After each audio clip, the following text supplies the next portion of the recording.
What's going on, Hokie Nation? Welcome to our third ever installment of our Triumph Spotlight on TSL today. Spring is upon us, and the Hokies are stacked on the diamond. We've got Virginia Tech sophomore infielder Carson DeMartini in the studio. We can't wait to get things going this morning. Carson DeMartini coming up next. It's TSL Today from Blacksburg.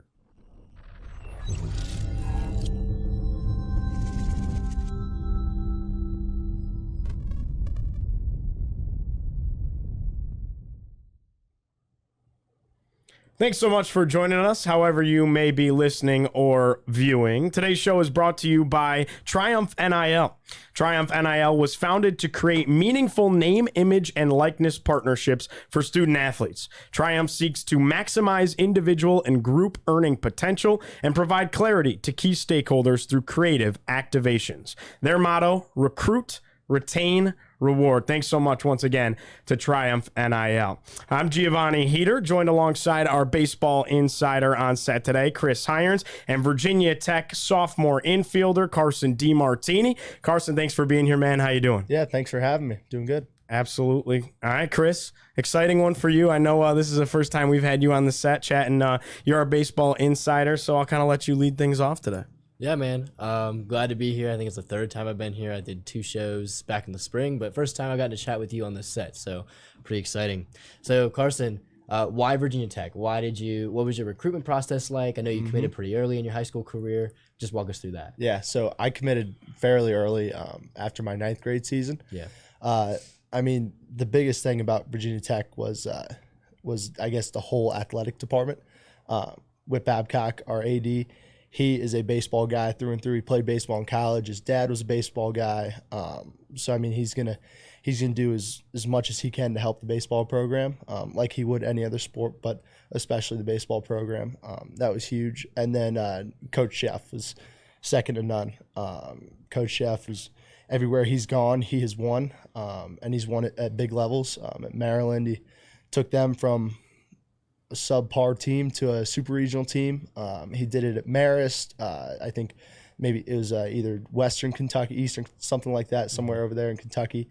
And then he's done it here at Tech. And I mean, he told me that when he was recruiting me, he was like, "Look, man, like we're not here just to kind of be middle of the pack ACC. We want to be the best, and that's why we're recruiting you. That's why we're doing this. That's why we're building these new facilities, all this stuff." So I was fully bought into to that kind of motto by Coach Sheff.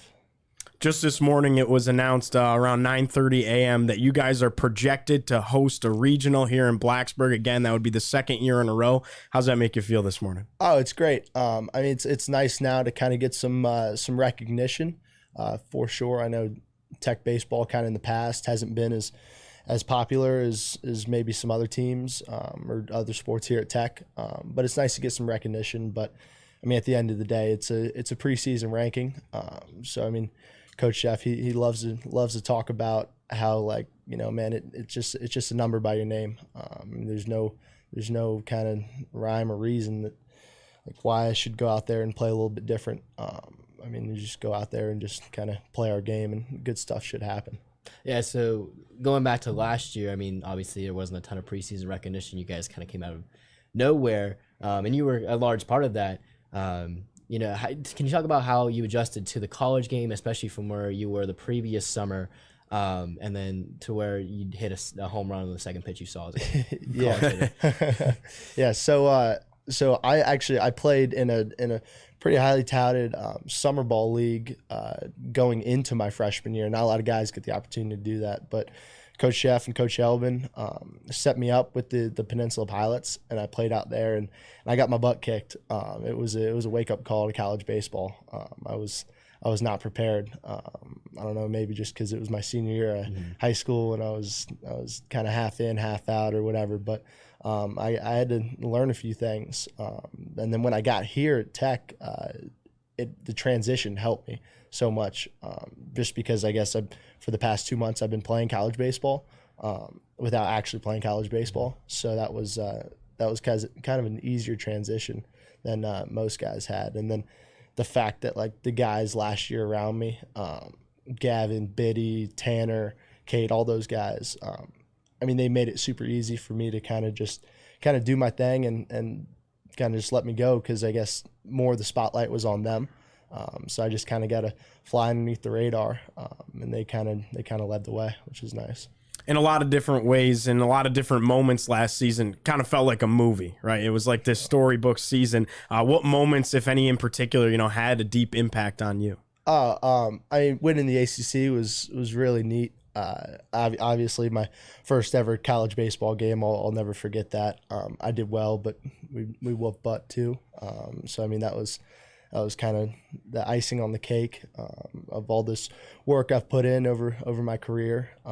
But I mean, winning the ACC championship was probably one of the greater moments in my career here so far. I mean, we talk about it. We talk about winning a championship, whether that's the ACC championship, the NCAA championship, or a regional championship, whatever it is. That's all we talk about is winning a championship. And we got to do that last year, which was really neat. You talked about the guys that were ahead of you in the lineup, the Gavin Crosses, the Tanner Schobels, the Cade Hunters. What kind of impact did they have on you, especially the way you developed last year? I mean, honestly, I'd probably say one of the guys that you didn't mention actually is Nick Biddison.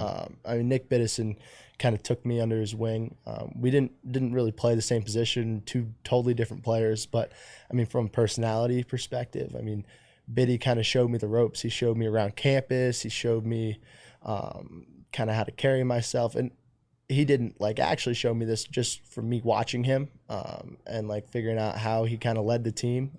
Really kind of helped groom my ride last year.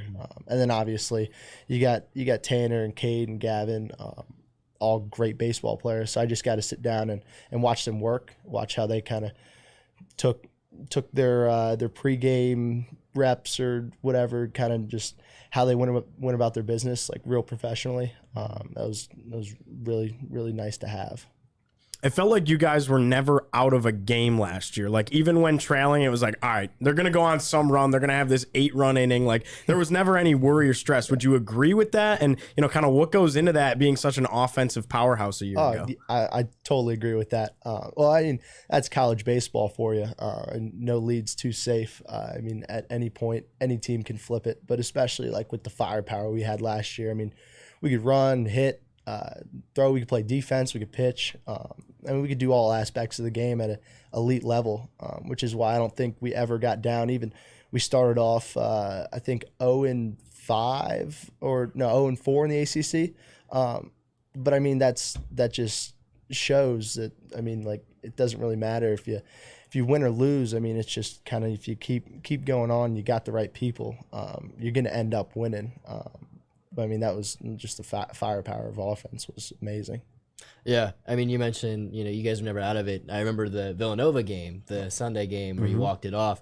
Can you take us through that at bat, and then kind of how cool was it to be mobbed by your teammates out in center field? Yeah. So when you get an opportunity like that, what kind of starts to happen is I'm 4 or 5 batters away, and now I'm starting to count. I'm like, all right, if he gets on base and then he gets on base, all right, I'll be second up, and then, okay, so there's only 1 out, so now if somebody gets out, and then I'm going to be up. So you start to kind of make up these ways of how you're going to be up before you're actually up there.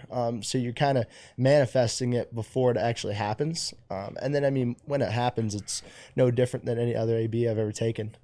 Obviously, at the end of the day, it was maybe a little bit bigger than my AB in a midweek or something like that. But you take them all the same, and you kind of go on the same kind of even keel I always try and go through. But being mobbed by my team, I've never hit a walk-off before, so that was really neat.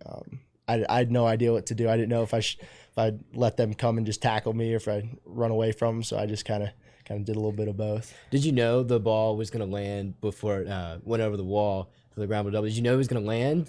Or were you worried that they were going to grab it? Yeah, I was actually a little bit worried when I hit it. I was like, man, I knew I hit it well, but I didn't get all of it. And I was like, man, he might go catch that. But it got put in, I guess, a perfect spot to where he couldn't catch it. But yeah, there was definitely some doubt when I hit it. I was like, man, I don't know if I really got all that, if that's gonna go or not. But when it landed, it was really neat. I want to ask you about this summer. I know you were in Cape Cod. That is the most sought after summer collegiate baseball league from broadcasters, writers, players, coaches, game ops people. I mean, everybody wants to be in the Cape Cod league. Tell us about your experience there. The Cape Cod is second to none. It was an amazing baseball experience for me. I mean, I learned a lot about myself as a baseball player. I for sure definitely went through my struggles up there. The Cape is not an easy place to play baseball. I mean, you're playing in these not subpar playing conditions and fields, and you're living with a host family. I'm 12, 15 hours, however many hours I am away from home, swinging with wood bats, and I'm facing the best guys in the country. I mean, it's a tough place to play, but I mean, the atmosphere is awesome. I mean, it's a baseball town. The whole place is just run by baseball people. You know, first few days I'm up there, I'm wearing my Brewster Whitecap shirt, and I walk into like one of the local delis, Ferretti's up there, to go get a sandwich before the game. And I mean, there's kids coming over and like saying, "Hey man, good luck today," or "Hey Carson, man, I saw your season with Virginia Tech," and I'm up there and I'm like, man, it's really cool to kind of get recognized from a baseball level, especially because I mean, like it doesn't really happen as much as you think, and I mean, it's all baseball up there. You were in the Coastal Plains League before you came into college, so kind of how did the two differ? Because that is also a very prestigious summer league. Yeah. So I mean, honestly, more so kind of the talent level is the big difference. And you still got to swing a wood bat, and so I actually the Peninsula Pilots were close enough to my home where I lived at home and just traveled over. It was like a 30-minute drive. It was fine, but I mean, I was living with a random family, which is a little, I guess, weird to some people. But I mean, at the end of the day, it's kind of what happens in college baseball. Like you play summer ball and you go live with the host family, right. And I mean, the host families up there are awesome. They love having kids come in, and I mean, we go over and one of the host moms, Mama D is what we called her. She had a pool out back, and I mean, after the games, we'd all go over there and go hang out in the pool, hot tub. They had fire pit and all that stuff out there. So I mean, the community around there is really neat. I mean, you talked about your struggles in the Cape, but why didn't you talk about your successes? I mean, you hit 4 home runs in 2 days in that playoff semifinal. Those bat flips are pretty sick too. I mean, you chucked that thing. I mean, how cool was that to do that in the playoffs? And like, what was the reception like from the different teams, scouts, and different fans? Yeah. Well, one thing it did is it kind of got my name out there. At least in the Cape Cod community. I remember my host mom, like when the next mornings. Like we had at breakfast, had a newspaper out, and like my face was on the front, and it was like DeMartini, whatever. So that's really cool to see kind of how they idolize you over there if you do something well. But I mean, the fact that when we started winning towards the end, I mean, that was awesome. When you're winning, especially in summer ball, because you're away from all your friends and your family, and you're kind of on an island out there by yourself. When you start winning, the boys get together, and the camaraderie and all the fans, everybody starts to. I mean, I had probably 20 little kids after each game come in the dugout and ask for autographs and balls, and they want to go play catch. It really means a lot. It's really cool. Let's dial it back to Blacksburg. What is different about this year's team in comparison to last year's team? I would say this team is completely different. We've kind of almost flipped the script from this, offensive powerhouse team with questionable pitching to now. I mean, I think we lost one guy last year, like one impact guy on the mound, and everybody else is coming back with the addition of some new freshman arms. I mean, our staff is arguably one of the best in the country, and we have some of the best starters in the country with Griffin Hack, established guys in the ACC that know how to compete. But then, I mean, what's kind of flying under the radar is our offense, I guess, just because we had such a good year last year. But the additions of David Bryant and Chris Cannizzaro, two like big time transfers for us, Eddie Eisert, and even some freshmen like Garrett Michelle. Everybody's having a great spring, and I mean, like the lineup's really coming together, and I get excited talking about it because honestly, I feel like this team might be even better than last year's team. Yeah, I was going to ask you to talk about some of the guys that maybe the fans haven't heard of. Who of the additions do you kind of expect to make an impact right away? Oh yeah, and like I just said right there, Chris Cannizzaro from Bucknell, New York kid, and then we have David Bryant, transferred in from Radford, Eddie Eisert from NC State, and then Garrett Michelle, the freshman. All these guys have come in and just found their role and are really making an impact.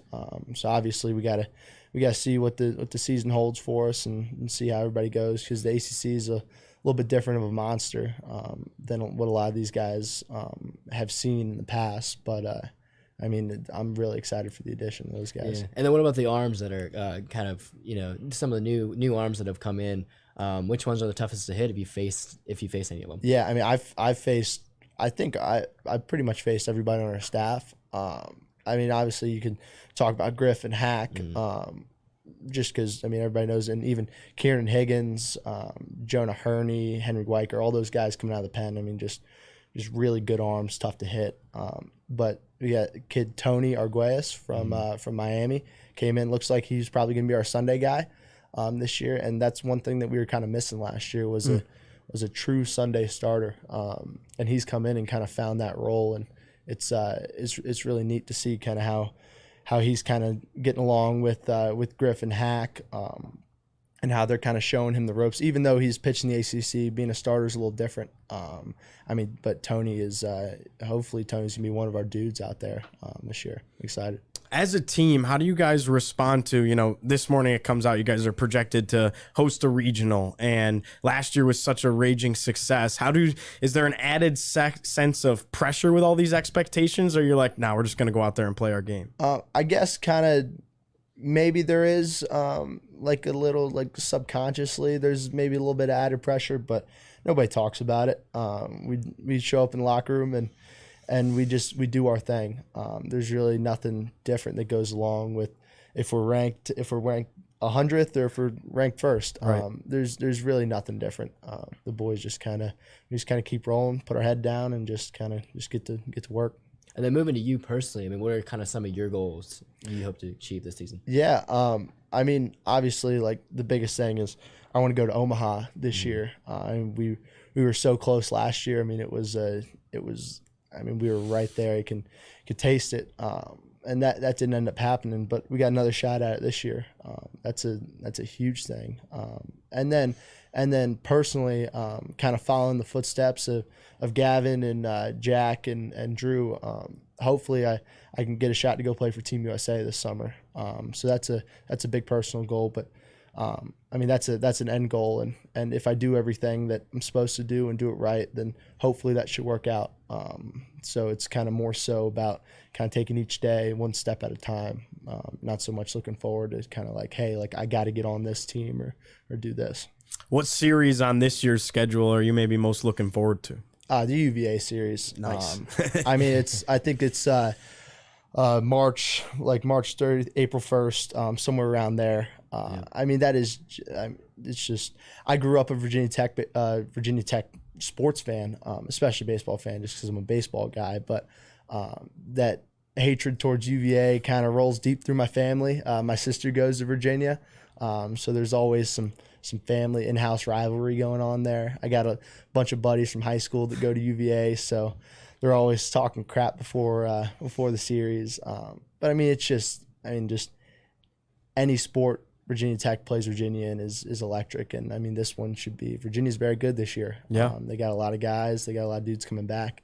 So I'm really pumped up for this one. That was a wild series in Charlottesville a year ago. Yes, it was. Yeah, it was. So I've actually played at that stadium a few times, just in high school, just kind of doing tournaments there. But it was packed. There was 5,000-6,000 people there, and hopefully we can get the same thing here in Blacksburg. And I know our fan base is one of the best in the country. It's really tough to play at English. It's just everybody's on top of you, and if you're not doing well, they're gonna let you know, which is great. That's what college baseball is all about. You want it to be really tough to come in here and try and play us. Yeah, I was gonna ask, who does your sister root for? Does she root for UVA? Does she root for Tech? Or does she root for you to have success? You know, she actually, I think last time she had maybe like a UVA hat on, but like a Virginia Tech shirt. But I mean, she's more into kind of all the sorority stuff and all that. She's not big into the sports. So she's more so rooting for me. But moving back to last year with the hammer and how it was banned in the super regional. I remember at the post game press conference, someone asked a question to Chef, and then you leaned over and said something to like it was my idea or it was bull crap or something like that. You know, can you walk us through kind of the story of the air hammer? I know you came up with it, but what's the story behind that? Yeah, I mean, so last year in the super regional, the NCAA came out and said we couldn't slam our hammer, which we've been doing for 2 years now. And it's kind of a thing in college baseball. Like a team kind of gets their identity and then kind of has a little celebration on it. Like some other schools had like football helmets they put on, or like I think ECU had like a traffic cone they put on their head, just like funny stuff that the guys on the team come up with. And ours was the hammer. And they said we're not allowed to do it, I guess, because it pissed the other team off, or I don't know, whatever it was. I mean, they came out and said we couldn't do it. So that kind of fired me up a little bit. I mean, I'm a freshman, first year. I probably shouldn't be saying stuff like that. But I feel like I'm pretty, I guess, I don't know. I've always felt like I should speak my mind. And if I feel strongly about something, I should talk about it. And kind of that's what I did. To add to that really quickly, that's total crap from the NCAA. That's all I got. I just thought it was, I mean, you see Tennessee hit their home run and put their fur coat on. You see Texas hit their home run and put their helmet on. But what's the NCAA got to do to come over here and tell us that we can't slam our own hammer at our own park? There's a lot of things. It's funny. There's some guys on the team that kind of talk like it's almost like being in a prison in your own ballpark. The NCAA likes to control things. They like to make it the way that they want to make it. The fans come out for the hammer. They want to see us slam the hammer. I think it's total crap that we can't slam the hammer, but we're not going to let that affect us. We're going to slam an air hammer. So it is what it is.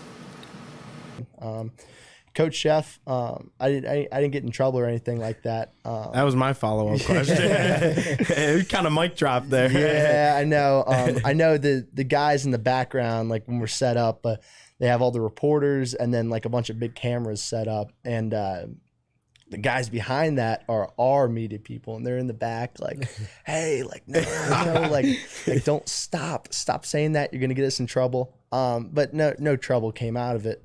Honestly, what it did is it kind of jump-started this like little free the hammer thing. I know it kind of got out on Twitter, and I got it like in my bio and hashtag. People are using it. So maybe that kind of spirals into something. Well, free the hammer. Let's talk about your new shirts coming out talking about that hammer. Yeah, so I got 2 new shirts coming out.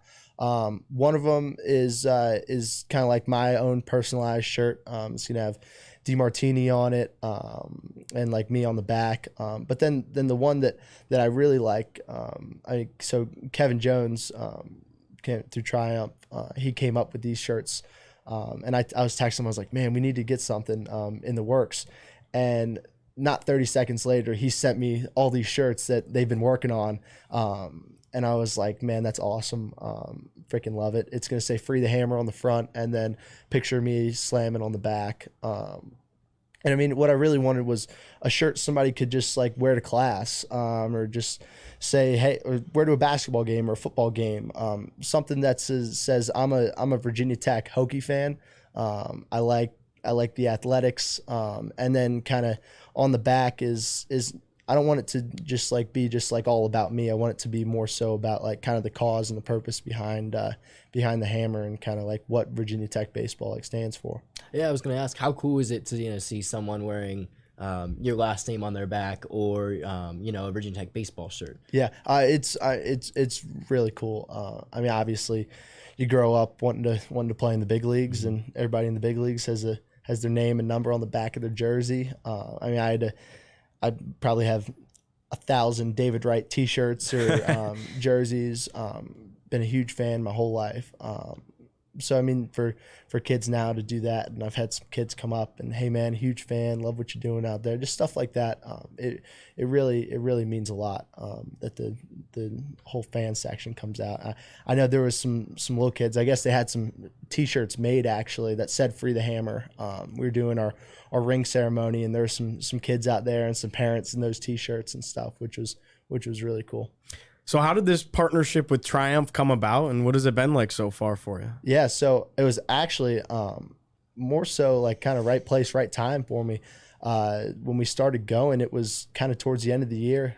I started to get some popularity, and I know Keely on the softball side was doing her thing over there. I mean, she's so dominant at the collegiate level, but they came out to me and was like, "Hey, we're gonna start up this group. We'd love to see you join." I was all for it, especially with the new openings of the NIL stuff, and the fact that like we can now start make money off of our name, image, and likeness, and the fact that they have a whole support staff and team that's fully dedicated to that. I mean, it's awesome. Whatever I need, whether it's, I mean, getting on this interview or podcast with you guys. I mean, they've done so much for me and kind of helped me kind of grow my brand and be able to really only focus about baseball. And then they take care of the rest, which is really nice to have. Yeah. So, sticking with you, what are kind of your hobbies outside of baseball? What do you like to do aside from, going to class? Yeah. Being from the beach, I love to surf. I love any sort of like water sport, wakeboarding, wake surfing, actual surfing. Me and my buddies took a trip out to Costa Rica my senior year of high school. We went surfing out there for a week. I mean, it's so much fun. I just love being in the water. And then tagging along to that, skating. I love skateboarding. There's a little skate park up the road here that I go out when I got some free time, and obviously keeping it safe, not breaking anything or doing any crazy tricks, but doing stuff like that, I really enjoy. The possibilities are kind of endless on the NIL side of things. This is kind of your opportunity to plug something maybe you had in mind that you hadn't verbalized before, but any maybe opportunities that you're like, man, I'd really love to do something with this group or, do something with this charity organization or anything like that. Yeah. Well, the great part about being with Triumph is that all I have to do is kind of just reach out to Brendan or Kevin or Robin or whoever it is, and then they kind of get it set up for me. So there's nothing really like that I'm really like into right now. I just kind of, I don't really see it as like, man, I'm trying to build this, just get these financial gains and like be this like millionaire coming out. Like that's not my goal with Triumph. It's more so the fact that they can kind of get and like the T-shirt, for example, like the Free the Hammer. Like something that like little kids can wear and bring out to the game and say, hey man, I'm a fan. More stuff like that kind of Triumph has helped me with. Just being able to just kind of get my name out there, my brand out there. Cause at the end of the day, like, sure, I can try and do all this stuff, which they come out with me, but it's more so about kind of just letting everybody know who I am and kind of what I stand for. And that's more so kind of my deal.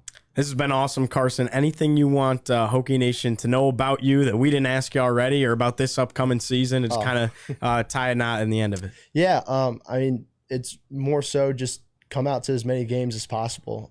The more fans we have at the games, the better. I mean, you saw towards the end there, it's so tough. I mean, we played number 2 Miami last night, arguably one of the most talented teams in the nation. And we whooped up on them. And I mean, half of that had to do with the fact that we had 5,000 people at our games, hooting and hollering. And I mean, it's really, really huge to have a fan base. And especially like I go out and I'm over, but there's still people at the end of the game that are cheering us on and knowing that like they're going to come out tomorrow and have the same energy. I mean, that's the big part, man. It's just coming out so we can win. All right, you heard the man. Get out to English Field. Chris, thanks so much for being on today, man. Carson, thank you so much for your time. Sweet. Yeah, thank you, man. Thanks for having us. Carson DeMartini, ladies and gentlemen. The Hokies are in action right around the corner before you know it. The softball team's in action as well. We got some more big interviews coming up, so stay tuned for that. But thanks so much again to Carson DeMartini. That wraps things up for today, and we'll see you on our next Triumph Spotlight NTSL Today.